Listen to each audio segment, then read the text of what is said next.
안녕하세요. 2002년 1월 15일 위험 점검 시작하도록 하겠습니다.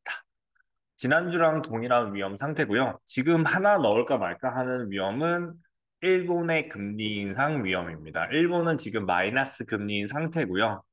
위에 상한은 0.6까지 올려놓은 상태예요. 그런데 내년도부터 금리 인상, 총재가 바뀌고 나면 금리 인상이 될 수 있습니다. 이 경우 동아시아 전체가 IMF 초기인 상태로 넘어갈 수가 있는 거죠. 실제로 우리가 IMF 오기 전에 태국이라든지 베트남 전체가 다 힘들어했는데 일본이 그쪽에다가 투자를 하다가 해소하는 시점에 IMF가 전체적으로 발생을 했다라고 보시면 될 것 같고요.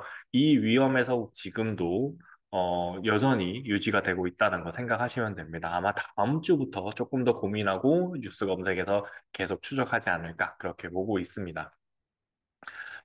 위험 전체를 간략하게 정리를 하면요. 신용 위험은 사실상 계속 유지하고 있고 이 위험이 제일 위험하다고 생각을 하고 있어요. 그러나 지금 정부가 이 신용 위험을 막고 한계 기업을 유지를 시키기 위해서 사실상 부동산 부양 정책을 펼치고 있거든요. 부동산 가격 더 안 내려가게 하려고. 그러면 이 부양 정책을 펼치게 되면은 유예를 1년 정도 해요. 지금 시점에 1년 정도 된다는 거는 다시 반등이 나왔다가 다시 내려올 수 있다는 거고, 이때 이거를 깰 수도 있다라고 생각을 하시면서 대응을 해야 돼요. 어쩔 수가 없습니다. 고금리 상태죠. 그리고 또 그 고금리만 있는 거 아니죠. 고금리만 있는 게 아니라 한계 기업들이 있어요, 우리에게는. 이 한계 기업들이 코로나일 때 구조조정이 거의 안 됐기 때문에 사실상 이번 턴에 구조조정을 하고 넘어갈 가능성이 상당히 높습니다. 이번에 정책적 자료에서도 나오고 있기 때문에 이 내용을 같이 보시는 게 중요하고 이 부분 위험이 지나갈 때까지는 되도록 기업 운영하신 분은 현금 보유 맞고요. 그 다음에 플러스 알파로는 현금 보유뿐만 아니라 확실한 자산에 대한 투자, 그러니까 은행에 대한 투자, 은행에 대해서 돈을 뭐 적금에서 5% 가져가는 거, 저축은행은 아닙니다. 그렇게 보시면 될 것 같아요. 리세션, 경기 침체입니다. 두 번째로는 경기 침체인데 지금 상황에서는 이 부동산 정책하고 부동산 정부가 부양책을 펼쳐요. 그래서 문제가 없는데 이 리세션은 두 번 일어날 수 있을 것 같아요. 한 번은 미국에 의한 리세션, 두 번째는 일본에 의한 리세션이에요. 어, 미국에 의한 리세션은 사실상 미국 경기가 내려오는 리세션일 거고요. 그래서 금리 인하가 나오니까 오케이입니다. 근데 일본에 의한 리세션은 좀 전에 말씀드린 거예요. 금리 인상이랑 연결됩니다. 일본의 금리 인상이 되면은 엔캐리 트레이드라고 해서 엔화를 통해 가지고 저리로 돈을 빌려 가지고 외국에 투자를 하고 있었어요. 근데 이 금리가 높아지면 외국 투자를 해소를 하게 됩니다. 그 대상국이 되면은 힘들어진다는 거죠. 우리나라도 지금은 괜찮은데 앞으로 수출입에서 마이너스가 나게 된다면 지금 마이너스죠. 그러면 힘들어질 수 있다. 그렇게 보시면 될 것 같아요. 이 부분이 지금 다음부터는 위험으로 들어올 거다. 그렇게 보시면 되고요. 그다음 실적입니다. 실적. 실적인데 1사분기 실적이 적자가 나면 큰일 납니다. 보통 1사분기 실적이 제일 좋아요. 그래서 이 부분에서 과연 나올 수 있는 흑자가 나올 수 있느냐라는 겁니다. 중국이 일단은 지금 코로나로서 자금 여력이 별로 없는 상태잖아요. 이 부분이 같이 걸리고 있어요. 그래서 이 부분 한번 체크를 계속 하시면 될 것 같고요. 실질적으로 지금 팩셋이라고 해서 S&P 500 추적해주는 미국의 그 정보 회사가 있습니다. 증권 관련한 정보 투자 회사는 아니고 정보를 정리해주는 회사인데 거기서 실적이 계속 내려가고 있다는 요인이 우리가 부정적으로 생각해야 되는 요인이고요. 그다음에 금리 인사가 양적 긴축. 일단은 지금 거의 고점에 다다랐어요. 근데 하나 남았다고 했죠? 일본. 일본의 금리 인상은 별도로 대응을 하겠습니다. 이번에 같이 올라왔으면 아마 진짜 급락 이제 꼬리 다는 급락이 나올 거거든요. 근데 그게 아니기 때문에 얘가 한 번 더 금리 인상이 나올 수 있다. 시장이 위험해지지 않으면 그러니까 무조건 발생한다. 이렇게 봐주시면 될 것 같습니다. 중국 코로나와 부동산 이거 계속 한 번 더 확인을 하고 있고요. 오늘은 전체적인 자료를 한꺼번에 살펴보고 중간에 자르지는 않겠습니다. 되도록이면 빠르게 정리를 해서 20분 내로 영상을 마무리하도록 하겠습니다. 살펴보겠습니다. 신용위험은 43까지 떨어졌어요. 우리나라가 진짜 채찍의 끝에 있는 나라, 선진국 반열에 있으면서도 채찍의 끝에 있는 나라를 보여주는 증거고요. 스페인하고 비교해봐도 스페인 여기 있죠? 스페인하고 비교해도 뭐 스페인하고 동등한 수준이다. 그렇게 봐주시면 될 것 같아요. 포르투갈보다도 오히려 그러니까 그 CDS가 높다. 그렇게 봐주시면 되고요. 터키는 또 높아졌습니다. 이거 조심스럽게 대응을 해야 되고요. 나머지는 내려왔죠. 터키 쪽에서 또 문제가 발생할 수 있겠구나. 그렇게 봐주시면 될 것 같습니다. 전반적으로 신용 위험은 안전한 상태예요. 안전한 상태고 이게 안전할 때는 문제가 안 되는데 튀어 오를 때는 언제나 후반형이라는 거 생각해 주시면서 사건이 발생하면서 후반형 된다는 거 또 터키가 금리 인하할 수도 있겠다. 그렇게 생각하면서 대응을 해 주시면 될 것 같네요. 한계 기업입니다. 요거 문제가 해결되지 않으면 그러면은 금리가 계속 높은 대출 금리가 높아지면은 이거 유지되고 있는 거죠. 내려오지 않으면 대출 금리 안 내려오고 있어요. 그래서 위험한 거고요. 이게 문제입니다. 우량 한계 기업 재무 구조 개선, 구조 조정 확대. 구조 조정 누구 대상이에요? 그러니까 우량 기업은 재무 구조 개선해라. 한계 기업은 구조 조정해라. 재무 구조 개선은 대출을 없애라. 한계 기업은 구조 조정해라. 부도 내라. 아니면 대출 넘겨주지 마라. 그 얘기도 될 수 있는 거죠. 이게 무서운 말이에요. 구조조정 해라는 말이. 그냥 단순하게 구조조정만 일어나면 되겠지만 이게 하나 둘씩 그냥 워크아웃이 나온다면 상당히 무섭게 볼 수 있습니다. 한계기업 11.8%, 6% 인상을 하면 지금 5%까지 갈 거라고 예상을 하고 있는데 6%까지 가면 이렇게 되는 건데 미니 연준도 동일한 생각을 하고 있을 거예요. 미국에 있는 그 한계 기업들을 일단 한번 정리를 하고 다음 걸 위험을 대응하지 않을까. 그 다음 위험은 일본이나 중국이 그대로 유지되고 있다라고 보시면 될 것 같습니다. 저축은행의 프로젝트 파이낸싱이 3년 만에 대비가 됐어요. 그럼 결국에는 다음 턴에 이 구조조정을 아무리 해도 저축은행에서 뻥 터질 수 있는 거고요. 이 위험 베팅을 늘리고 있다는 내용 나오고 있죠. 이 부분들이 우리가 조심스럽게 봐야 되는 내용입니다. 기사 내용 볼게요. 자, 한계 기업입니다. 한계 기업에 관한 기사랑 이금융권 연결된 거고요. 앞으로는 이 정도만 돼도 같이 연결되기 때문에 그런 겁니다. 6% 인상되면은 또 11.8% 지금 증가된 데서 또 올라간다는 거예요. 그래서 80조 원의 정책금융을 지원해서 이거 버티기에 한다는 겁니다. 그럼 구조조정이 될까요?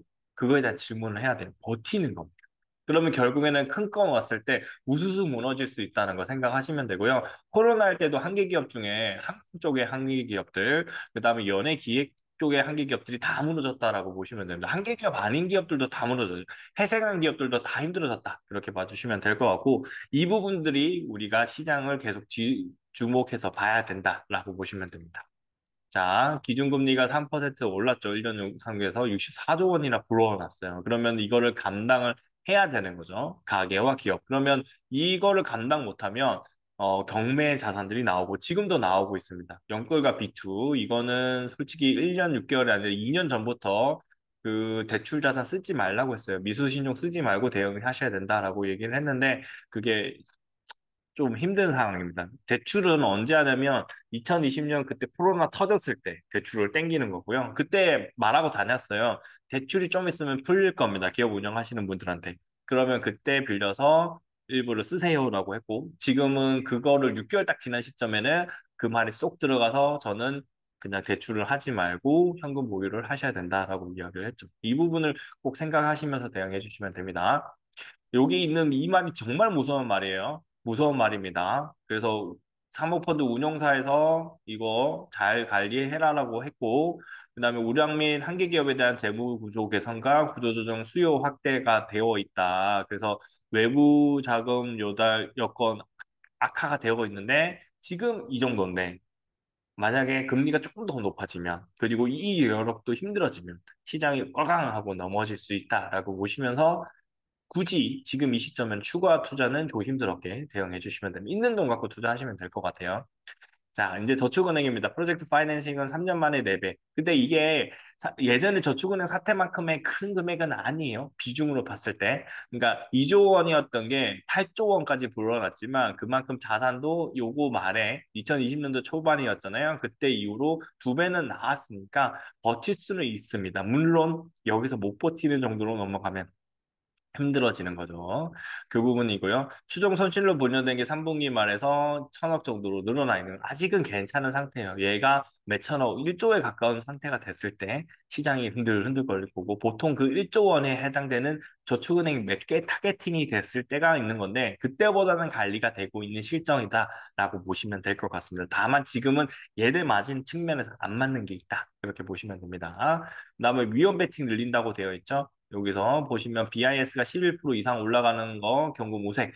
그러니까 BIS 11%를 만들다 보니까 시중에서 좋은 먹거리도 있고 투자를 할 거를 못해서 사모펀드들한테로 넘어가는 추세가 나오고 있습니다. 그 부분도 같이 연결되고요.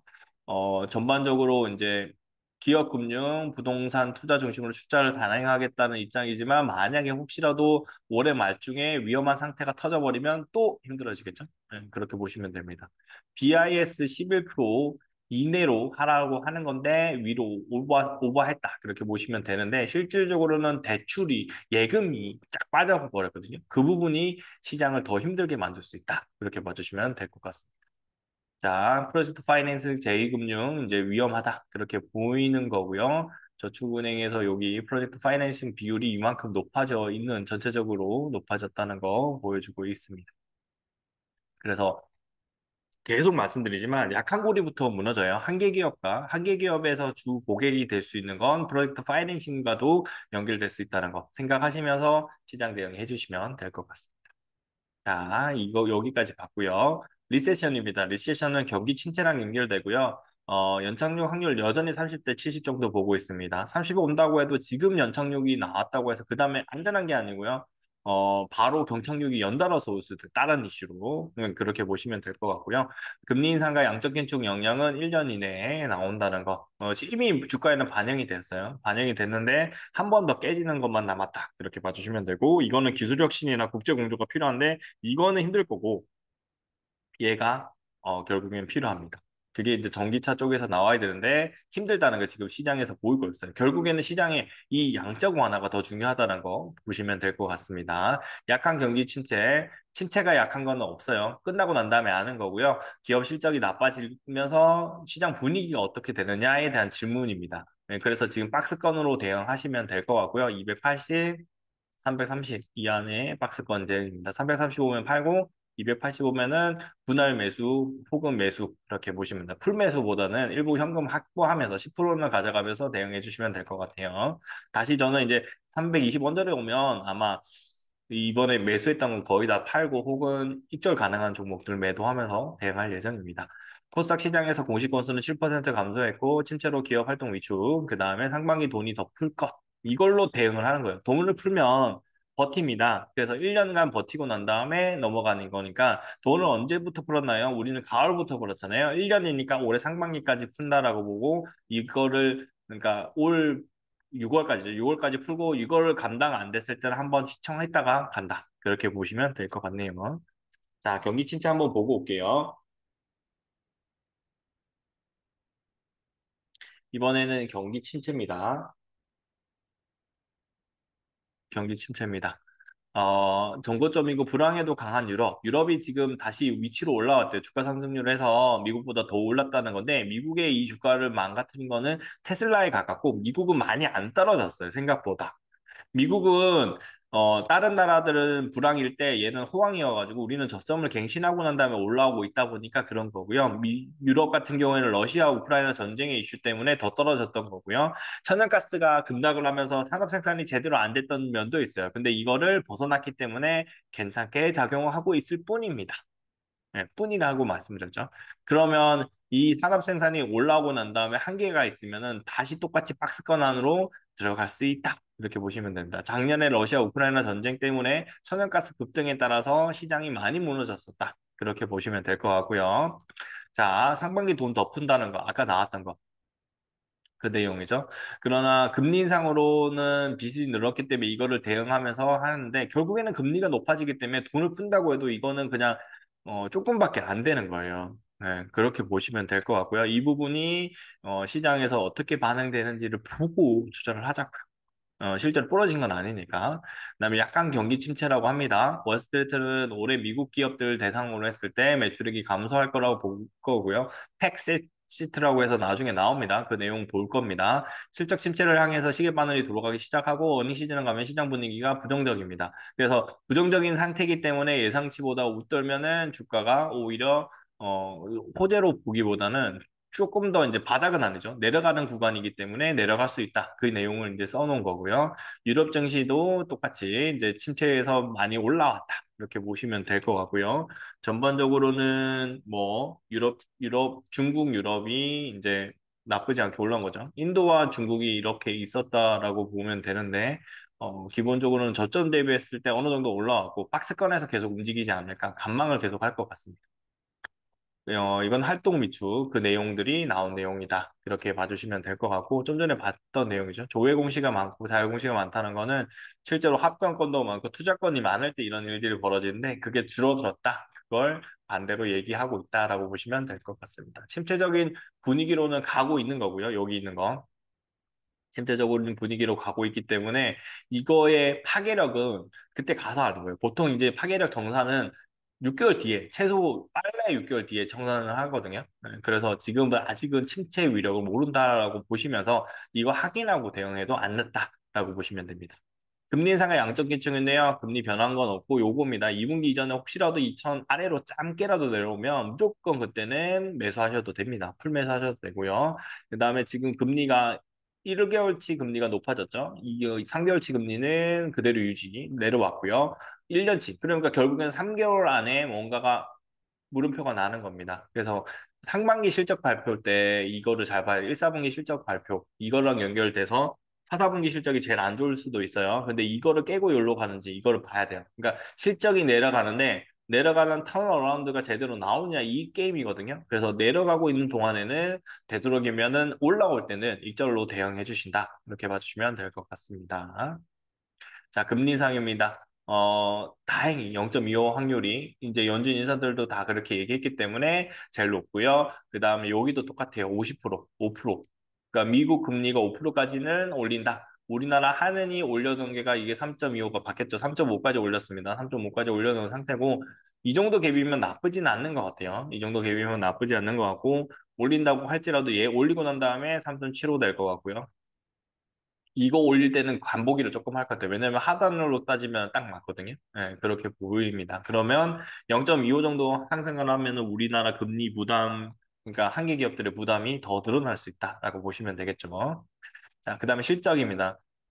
주가는 일주 만에 많은 폭이 상승을 했어요. 그러니까 저점에서 꼬리를 달더니 쫙 올라와 버렸어요. 그렇게 보시면 되고요. 이거는 사실상 외국계 투자은행, 특히 미국에 있는 투자은행에 우리가 움직이고 있구나. 그거를 보여주는 반증이라고 볼 수 있을 것 같고요. 그러니까 다시 여기서 꼬리를 한번 달고 올라간 겁니다. 이게 두 개가 진짜 찐바닥이면 이렇게 되는데 저는 요 추세가 내려올 수도 있다라고 보는 입장이거든요. 그러니까 찍고 다시 또 내려올 수 있어요. 그러면 그때가 찐이지 않을까라고 보고 있다는 입장이라는 거 한 번 더 말씀드리고 여기 보면 오늘이에요. 오늘의 수익률 구조로 보면 다 뭐예요? 더 내려가고 있죠. 더 내려가고 있는 겁니다. 이익률이 떨어지고 있어요. 9월 달 대비했을 때 상대적으로 더 안 좋아진 거를 눈에 보이고 있습니다. 지난주보다 이 녹색 선은 더 떨어지는 거, 그게 떨어진 거예요. 왜냐하면 이거는 12월이고 9월이거든요. 떨어졌는데 여기는 더 떨어진 거예요. 지금 보시면 수익률 더 떨어졌어요. 지금 투데이가. 요거보다 얘가 더 떨어졌죠. 그러니까 전반적으로 실적은 악화가 되는데 이번 4, 4분기가 최저점이냐, 1, 4분기가 최저점이냐의 게임으로 가고 있어요. 이게 중요한 거라고 보시면 됩니다. 그러면 저점을 찍어주면은 그때부터 턴어라운드가 될 가능성이 있는데 저점은 예측이 불가능합니다. 저도 모릅니다.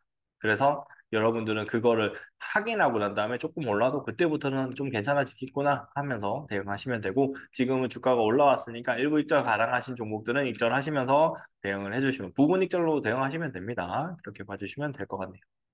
마지막으로 중국 부동산과 중국 코로나 정책인데요.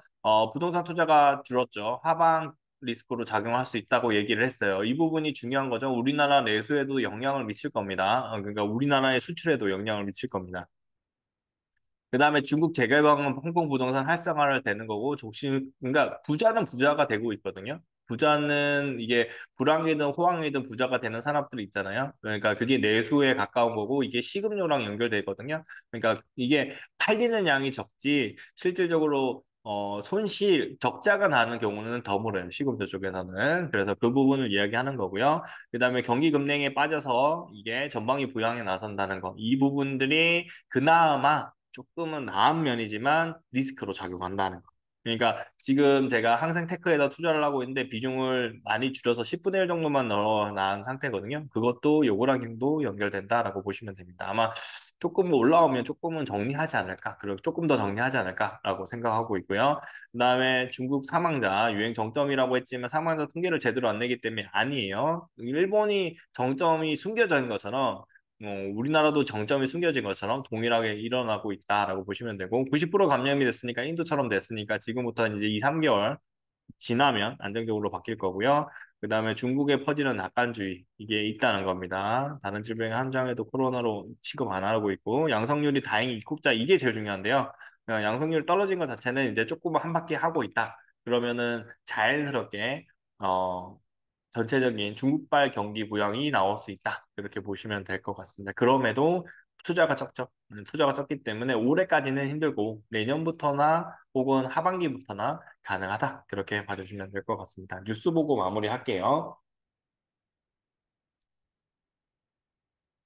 중국 코로나입니다. 투자가 마이너스 5%, 시장 투자가 마이너스 5%가 되고, 적극적인 부양 정책에도 우리나라도 동일하게 적극적인 부양 정책을 한 게, 집을 살 수 있게끔 만들면서 가격 방어를 해주는 거거든요. 그러면 집을 지을 수 있다라고 볼 수 있지만, 지금은 이걸 집을 짓더라도 돈을 모아야 되잖아요. 돈을 모은 여력이 조금 떨어진다라고 보시면 됩니다. 주가도 빠졌고, 전체적으로 자산의 가격도 빠졌기 때문에, 담보 자산의 가격이 빠지면 대출을 증빙하기 위해서 돈이 더 필요하다. 이렇게 봐주시면 되고, 이런 부동산으로 부양을 했던 중국이 지금 이 부동산 투자가 줄어들기 때문에 전체적으로 수입을 적게 할 수밖에 없는 그런 구조다라고 보시면 될 것 같고요.